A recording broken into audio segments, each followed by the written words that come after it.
নমস্কার বন্ধুরা, জেঠির রান্নাঘরে আপনাদেরকে স্বাগত। ভাদ্র মাসে জন্ম হবার কারণে পাকা তাল কৃষ্ণের খুবই প্রিয়।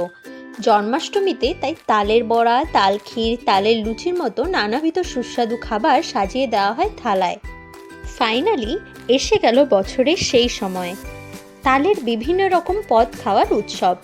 শোনা যায় বাসুদেব কৃষ্ণকে নন্দরাজের কাছে রেখে আসার পর গোকুলে কৃষ্ণের আবির্ভাব উপলক্ষে নন্দ উৎসবেই প্রথম খাওয়া হয়েছিল তালের বড়া। কৃষ্ণের অতি প্রিয় এই খাবারটি ভালোবাসেন সকলেই। রেসিপিটি শুরু করার আগে যারা এখনও আমাদের চ্যানেলকে সাবস্ক্রাইব করেননি তারা নিচে থাকা সাবস্ক্রাইব বাটনে ক্লিক করুন আর পাশে থাকা বেল আইকনটি প্রেস করুন, যাতে আমাদের পরবর্তী ভিডিওর নোটিফিকেশন সর্বপ্রথম আপনার কাছে পৌঁছে যায়। চলুন তাহলে রেসিপিটি শুরু করা যাক। প্রথমে তালের আটি থেকে পাল্পগুলি ভালোভাবে ছাড়িয়ে নিতে হবে। আমি এখানে একটি ছোট সাইজের তাল নিয়েছি। আপনারা চাইলে কোনো ছিদ্রযুক্ত থালা বা ঝুড়িও ব্যবহার করতে পারেন।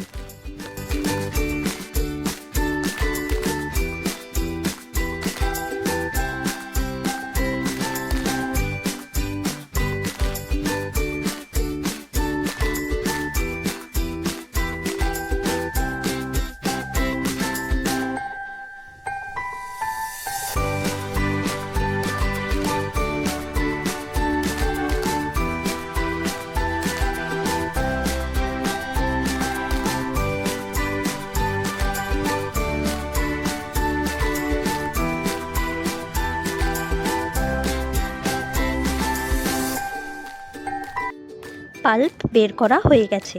এবার হাত দিয়ে ভালোভাবে মেখে এতে থাকা আঁশগুলিকে ভালোভাবে বেছে নিতে হবে, যাতে পাল্পে কোনো রকমের আঁশ না থাকে।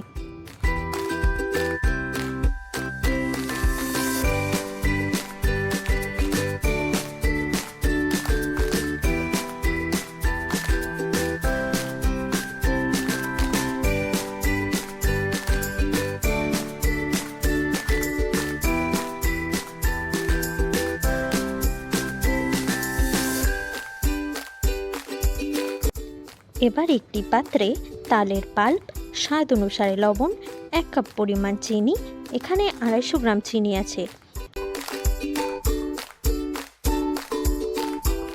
হাফ কোরানো নারকেল দিয়ে দিলাম,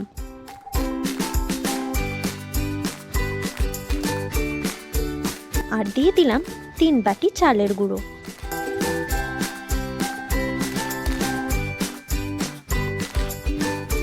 এবার সবকিছু ভালোভাবে মাখিয়ে নিতে হবে।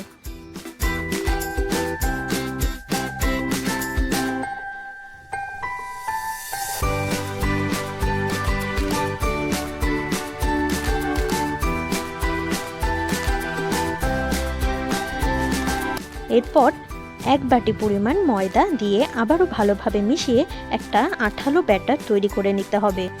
ব্যাটারের ঘনত্বটা আপনারা লক্ষ্য করুন, ঠিক এরকম আঠালো একটি ব্যাটার বানাতে হবে।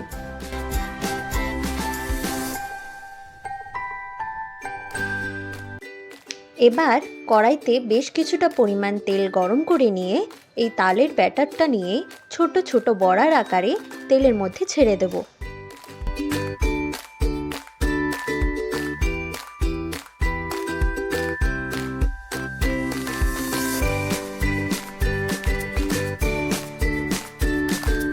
বড়াগুলো তেলের উপর ভেসে উঠলে উল্টে পাল্টে 4-5 মিনিট ধরে বেশ লালচে করে ভেজে তুলতে হবে। এই সময় গ্যাসের ফ্লেমটা কিন্তু লোতে রাখতে হবে। হাইয়ে ফ্লেম রাখলে কিন্তু বাইরে থেকে বড়াগুলি পুড়ে যাবে এবং ভেতর থেকে কাঁচা থেকে যাবে।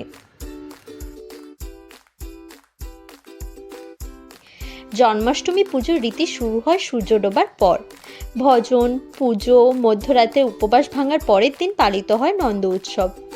এই দিন গোপালকে 56 পদে ভোগ দেওয়ার নিয়ম।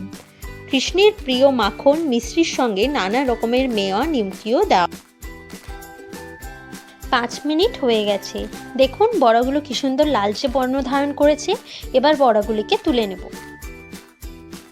ব্যাস, গরম গরম সুস্বাদু তালের বড়া গোপালকে ভোগ দেওয়ার জন্য একদম রেডি। রেসিপিটি যদি আপনাদের ভালো লাগে তাহলে একটি লাইক করে শেয়ার করে দিন আপনাদের প্রিয়জনদের সাথে। আর রেসিপিটি আপনাদের কেমন লাগলো অবশ্যই আমাকে কমেন্টে জানাবেন। Thank you.